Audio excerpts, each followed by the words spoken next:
Yeah, for our experience, we went to North Carolina State University in the fall of 1996. Things were different then. We drove, it was like a 45-minute drive from our home. I was roommates with my best friend since first grade. Hey, that's me.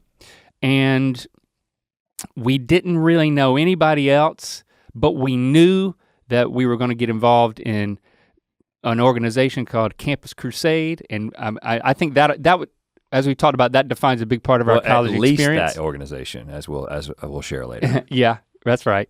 And I had, well, just to set the stage even further, I had a serious girlfriend who was a junior in high school, and I would go home every weekend to see her, and also to get my laundry done and to pick up all the cans of Mellow Yellow that my mom had bought me.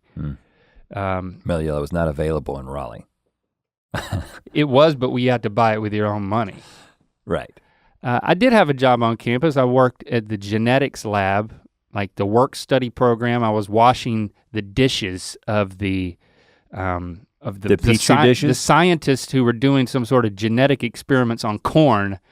I then had to clean all the beakers and test tubes, and that's a meticulous process. If you sure they weren't just eating well. corn and you were cleaning their actual dishes? I think that is possible. I think they were selling you on like, you're involved in the science here, and you were just washing dishes of scientists who like corn. I mean, if they were feeding themselves with pipettes, then I guess that's what was happening. I've seen it happen, one kernel at a time. It's a great way to eat corn. It really helps with portion control. We had visited campus once, at least. I think Michael Juby's dad took us to campus our senior year, and like we walked around campus. Well, we only applied to 2 schools, Carolina and State. Both were accepted to both.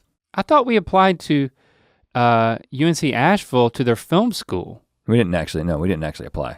We were going to, but we got talked out. That was more junior year conversation when I thought I might play basketball there. But no, in the end, we only applied to Carolina and State, and both got accepted in engineering. There was serious consideration of going to Carolina. I mean, the story I tell is I applied to Carolina so that I could get accepted and then say no to reject them. But the reality is I was not like a loyal State fan versus Carolina. I was actually sort of like growing up a Duke fan. I was a State fan. You were a State fan, and I didn't really felt like I couldn't do it. I didn't have a lot of allegiance. But once I dyed my backside in the Wolfpack red, I think that's how you do it. You stick your butt in the blood when you get there. Just kind of dip it, the wolf blood. There was no going back. I hate the blue. The entire pack donated a little bit of blood, so they were a little peakish for a few days, but no wolves were harmed ultimately in the butt dipping of blood. I remember that we both brought our bikes to campus. We had never been on a place so large that you were expected to walk across the whole thing. Well, we've been riding our bikes a lot. We always rode our bikes. It was part of our identity. It was part of our brand. We're boys with bikes. Well, once we got licenses, not so much, but. But I think someone had told us like, it's a really big campus and you guys are way over there on East Campus in Syme Dorm. So, I mean, it's gonna take you, a couple of days to get to the other side of campus if you have to walk. Well, to get to the dining room, it did take, it probably took 20 minutes. To walk. To just walk straight. Yeah. All the way across campus to the dining hall, which that was fun, having that excursion. Bagged milk. Like seeing like who from your dorm you could get together with and all leave at the same time. Oh, we're still waiting for Hugh. Where's Hugh? He's up there being weird in his dorm room. We're gonna have to leave him. Remember Hugh? Unfortunately, I don't. Must have been not very. Maybe that wasn't his name. Memorable. He's an interesting guy. You're my Grant? Grant. Oh. Hugh Grant. He's an actor. Yeah, Grant is his name, not Hugh. Hugh, where's Hugh? I don't know a Hugh. Maybe he would show up if I knew his name was Grant. But yeah, we'd ride our bikes all around campus. But the thing now that I superimpose on the experience is just what an opportunity for I'll call it a fresh start. it's just an opportunity to redefine yourself. If you've ever had one, this is it. If you're going off to college and you know no one, or we had to be in cahoots because we knew each other. If I was gonna change my name or adopt a French accent or start wearing a different type of pants. This is the time. This is the time to do it. The name thing is a big one. A lot of people, this is my opinion, okay? If you're gonna change your name, you don't like your name and you wanna go by your middle name, or you don't like your middle name, you wanna go by your first name, you wanna go by a new nickname. Chaz. This is kind of the last acceptable place to do it. If you wait until you're out of college and like you got a job and then just one day you're like, my name is Mark now. That's tough to do. I mean, we knew a Chip who changed his name to Peter, and that was in middle school. But Chip is a nickname that your dad gives you, Chip off the old block, or maybe you're a Trey if you're a third, which you could have been a Trey. You could be a Trey. Like you could have changed your name to Trey, because Trey is when you're not a junior but a third. And that's right. They're in an alternate universe. There's a rhettandtrey.com, man. I know that's not our website anymore, but it does redirect to mythical.com. What about James? It would probably be James and Trey. There's a James and Trey. There's a Trey and James. Chaz and James. You could have been a Chaz. This is the time to do it. Don't wait until, now if you transfer colleges, maybe at that point. Yeah, that's the reason to transfer. Name because changes. You're not happy with your name or like what type of pants you're known for wearing. Or if you're like, I'm gonna start, I'm gonna get one earring, or I'm gonna start painting my nails. Whatever you wanna do it. But this is real, and I'm not saying you can't do any of those things later, but like this is the real time. Like show up on campus with like a scarf, and like one of your eyebrows shaved down the middle, and just call me Mark now. We're kind of talking out of two sides of our mouth, because when we went to college, I didn't do this, by the way. Well, we did it a little earlier, but I do think we fully asserted ourselves. I mean, we were very much dedicated to our band, the Wax Paper Dogs, in our senior year of high school, and throughout that summer before our freshman year, like we had gigs. We had the biggest gigs that we had. Biggest gigs, man. I mean, we're talking like the Christian indie band circuit centered around Harnett County. We played on that stage. County, we played on that stage, Fayetteville, North Carolina, in Benson, in that park in Benson. Yeah, it's probably named after a Confederate soldier. To Mule Days. Yeah, we played on that stage. But we were bleaching our hair, and like I was turning your hair into like a giraffe pattern that looked absolutely amazing. But was mistaken as a soccer ball.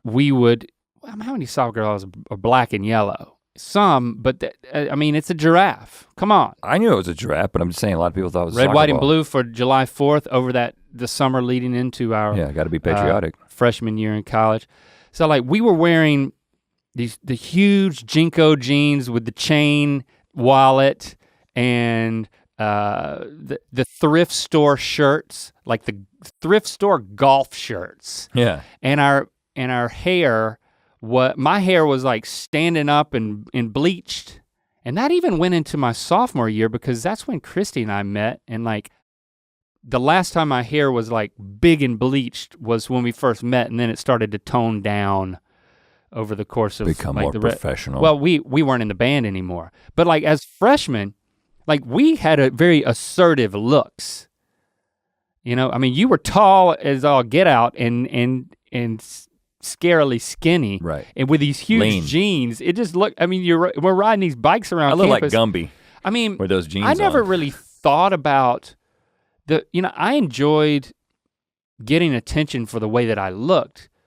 But at the same time, really? It's maybe hard to believe. At the same time, I do not honestly recall having this awareness that everyone was looking at me as I rode my bike across campus.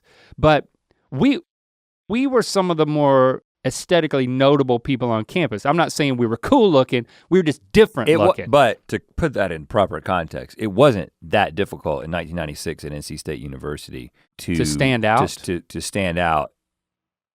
It's probably much more difficult today. We stood out more than I thought I did in my own mind.